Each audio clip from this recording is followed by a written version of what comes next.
শ্রী ঠাকুর বলতেন, যোগিন সামান্য রমণী নহে।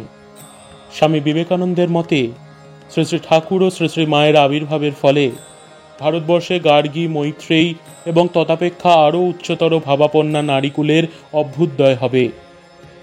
গোলাপ মা, যোগিন মা প্রভৃতি সেই মহীয়সী দিগেরই অগ্রবর্তিনী। আর শ্রী শ্রী মা স্বয়ং তাঁর এই লীলা সঙ্গিনী সম্বন্ধে স্পষ্ট ভাষায় বললেন, যোগেন আমার জয়া, আমার সেবিকা, বান্ধবী, আমার চিরসঙ্গিনী। ভক্তশ্রেষ্ঠ বলরাম বসুর মাধ্যমে শ্রীমতী যোগীন্দ্র মোহিনী দেবী অর্থাৎ যোগিন মা জীবনের চরম সংকট মুহূর্তে শ্রী শ্রী ঠাকুরের দর্শন ও কৃপা পেয়ে নবজীবন লাভ করলেন।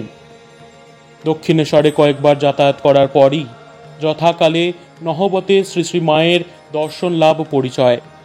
অল্পদিনের মধ্যেই তিনি শ্রী শ্রী মায়ের দিব্য করুণা ও স্নেহপূর্ণ মাতৃমূর্তির সন্ধান পেয়ে একদিকে অপার শান্তি লাভ করলেন, অপরদিকে মায়ের পদতলে তিনি চিরকালের জন্য আত্মসমর্পণ করলেন। অদ্ভুত এই প্রেমের বন্ধন। যোগিন মা তার এতকালের জীবন যেন অতি সহজেই ভুলে গেলেন। ঘন ঘন মায়ের কাছে না আসতে পারলে যেন মন টেকে না। মায়ের প্রত্যাহিক সেবা পরিচর্যার সামান্য ভার পেলেও যেন কৃতার্থ বোধ করেন।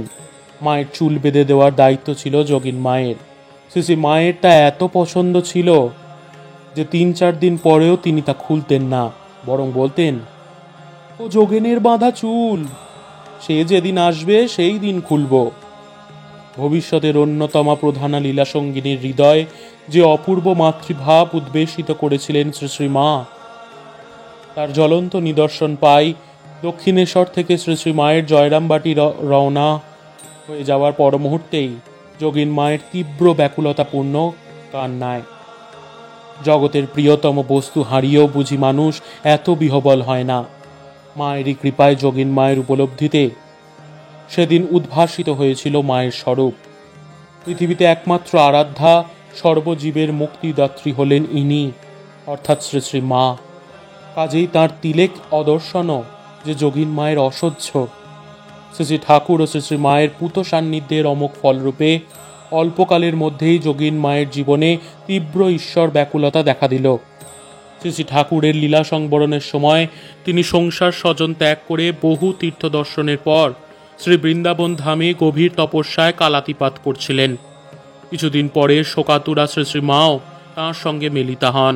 তাঁকে দেখেই শ্রী শ্রী মা, ও যোগেন গো বলেই কাঁদতে শুরু করলেন এবং যোগিন মাও তাকে জড়িয়ে ধরে কেঁদে ফেললেন।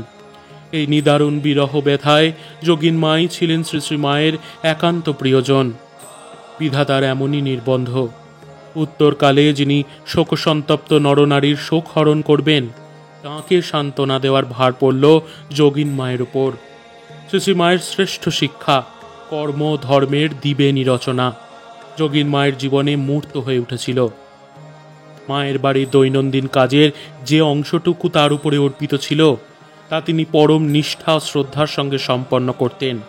জীবনের শেষ দিন পর্যন্ত তাঁর প্রত্যাহিক জীবন কঠোর নিয়ম শৃঙ্খলার দ্বারা নিয়ন্ত্রিত ছিল।